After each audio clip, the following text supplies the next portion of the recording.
Hi friends, இது PR works and tax நம்ம YouTube channel. நம்ம சேனல் நம்ம நிறைய கதைகள் கொடுத்துட்ருக்கோம். படித்ததில் பிடித்த கதை, நாவல்கள், சிறுகதைகள் எல்லாமே கொடுத்துட்ருக்கோம். கண்டிப்பாக உங்களுக்கு எல்லாமே பிடிக்கும். இந்த வீடியோவில் இருக்கிற கதையும் கேட்டுட்டு சப்ஸ்கிரைப் பண்ணிடுங்க. கேட்டுட்டு லைக் பண்ணுங்க, ஷேர் பண்ணுங்க, கமெண்ட் பண்ணுங்க. ஸோ இந்த வீடியோவில் கேட்கக்கூடிய கதை கிழவனும் ஒரு போர்வையும் அப்படிங்கிற ஒரு சமூக நீதி சிறுகதை. கேட்கலாமா?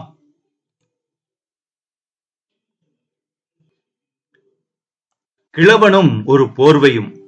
அந்த கிழவனை பார்க்க பார்க்க அவன் மனம் நெகிழ்ந்தது. எண்ணெய் கண்டிராத தலை, குளித்து நிச்சயம் ஒரு மாதமாவது ஆகியிருக்கும்.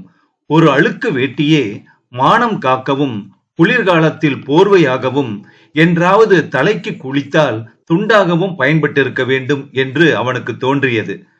அவன் பக்கத்தில் ஒரு அலுமினிய குவளை மற்றும் விரிசலாக இருந்த எவர்செல்வர் பாத்திரத்தில் மஞ்சள் பூத்த பழைய சோறு. அந்த இடத்தை கடக்கும் போது கிழவனின் உடல் மேல் ஒரு வீச்சம் எல்லாம் சேர்ந்து குடலை புரட்டும். ஆனாலும் இத்தனை வறுமையிலும் அவனுக்கு உழைத்து சாப்பிட வேண்டும் என்ற நம்பிக்கை, அதுதான் தன்னம்பிக்கை.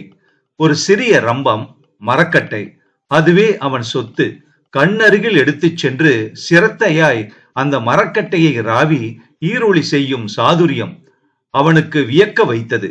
இதில் இவன் என்ன சம்பாதித்து எதை சாப்பிட முடியும்? அதிலும் பேரம் பேசும் சிலரை பார்த்தால் எரிச்சல் தான் தோன்றும். ஆனாலும் அவன் மனம் தளராமல் ஈருளி செய்தபடி இருப்பான். இன்று அவன் மனதில் உறுதியாய் ஒன்று தோன்றியது. வீட்டில் 5 கம்பளிகள், அது தவிர நிறைய போர்வைகள் இருக்கின்றன. ஏதாவது ஒரு போர்வையை கொடுத்தால் நன்றாக இருக்குமே என்று எண்ணினான். பக்கத்தில் இருந்த கடையில் ஒரு சீப்பு பழம் வாங்கி அதில் 2 பழத்தை பீய்த்து கிழவனிடம் கொடுத்ததும் இடுங்கிய கண்களால் அவன் கூர்ந்து நோக்கினான் அவனை.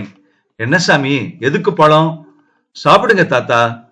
பையை குடைந்து ஒரு பேன் சீப்பை எடுத்து, இந்தாப்பா, இது கொய்யாக்கட்டையில செஞ்சது, ஆனாலும் நல்ல பேன் எடுக்கும் என்றார் அந்த கிழவர். வேணாம் பெரியவரே, இது என்ன பண்டமாத்தா? இல்ல சாமி, நீங்க யாருன்னு எனக்கு தெரியாது, நான் யாருன்னு உங்களுக்கு தெரியாது. நீங்க அன்பால செய்யலாம், நான் செய்யக்கூடாதா?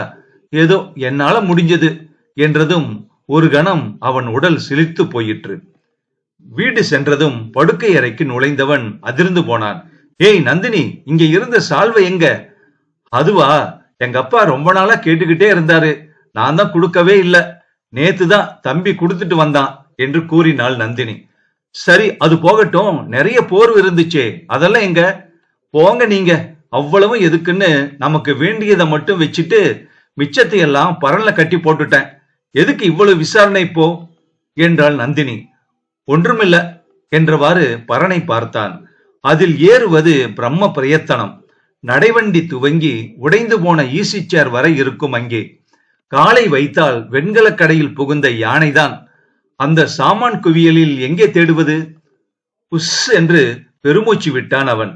என்ன பெருமூச்செல்லாம் பலமா இருக்கு என்றாள் நந்தினி. நந்தினி, நான் வர்ற வழியில ஒரு கிழவன் பார்க்க பாவமா இருந்தது என அவனை பற்றி கூறினான். நீங்க கொடுத்துதான் விடிய போறது அவனுக்கு. இன்னைக்கு தருவீங்க, நாளைக்கு என்று கேட்டாள் நந்தினி. கம்பளியை பற்றி அவன் அவளிடம் பேச முடியாது. அவள் அப்பா கேட்டதற்கே தர முடியாது என்று சொல்லிவிட்டவள் நேற்றுதான் சலித்து கொண்டு அந்த சால்வையை கொடுத்து அனுப்பியிருக்கிறாள். வீட்டு நிர்வாகம் அவள் கையில். அவளை பகைத்து கொள்ள முடியுமா?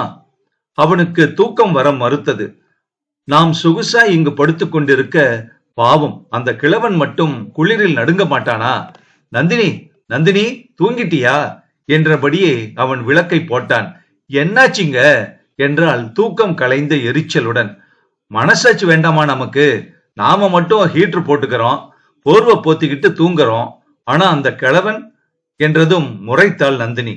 இங்க பாருங்க, அவங்க செஞ்ச பாவ புண்ணியத்துக்கு தகுந்த மாதிரி தான் பலன் கிடைக்கும்.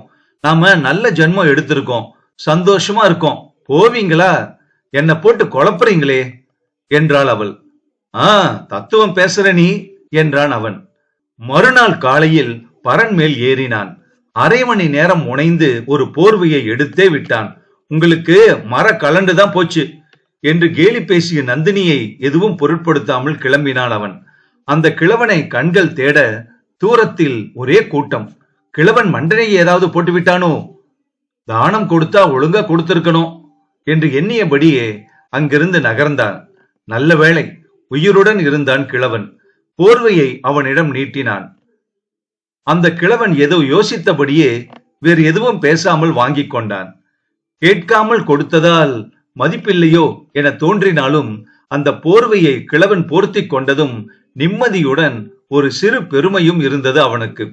வீட்டுக்கு வந்தவனிடம், பா கொடுத்தாச்சா, இல்லாட்டி மண்டை வெடிச்சிருமே தாராள பிரபுவுக்கு என்று கேலி செய்தாள் நந்தினி. சரி சரி, ஆபீஸ் கிளம்பணும், சாப்பாடு ரெடியா என்று கேட்டான்.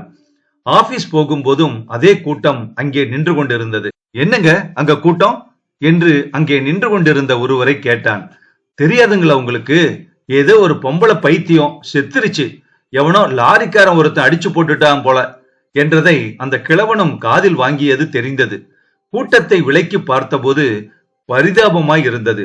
ஒரு சிறு பெண்தான், முக்கால் நிர்வாணமாய் அங்கங்கு துணி ஒட்டி இருந்தது. நிர்வாண உடலை வேடிக்கை பார்க்க அவ்வளவு கூட்டம் அங்கே. மனம் கனத்தது அவனுக்கு.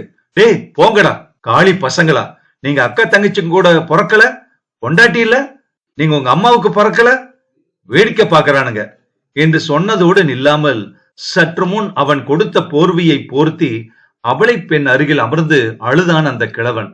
கிழவனின் உடல் குளிரில் நடுங்கியது. உனக்கு என்னை தெரியாது, எனக்கு உன்னை தெரியாது, ஆனா பாசந்தான். கிழவனின் வார்த்தைகள் அவனுள் எதிரொலித்தது. இருந்தாலும் இவ்வளவு நாளாக யோசித்து யோசித்து போர்வையை கொடுத்த நான் எங்கே?